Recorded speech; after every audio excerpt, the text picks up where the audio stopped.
يسر إخوانكم في دار الحديث ومركز السلام العلمي للعلوم الشرعية بالحديدة أن يقدم لكم هذه المادة.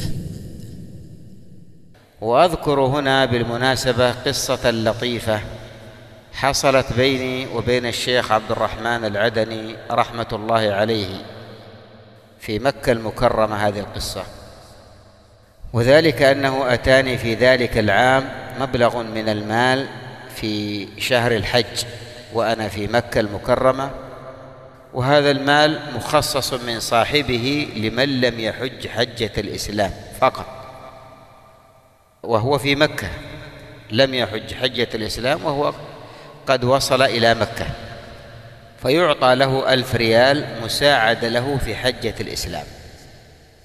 فقال للشيخ عبد الرحمن العدني رحمه الله: عندي 13 طالبا من طلبة العلم لم يحجوا حجة الإسلام وهم الآن في مكة، فأعطيته 13,000. فجاءني بعد الحج إلى الجبل الذي أسكن فيه في مكة وأرجع إلي 1000 ريال، وقال: صاحب هذا 1000 لم أجده أو لم يحج. فقلت له: يبقى عندك هذا 1000 إلى العام القادم إن شاء الله.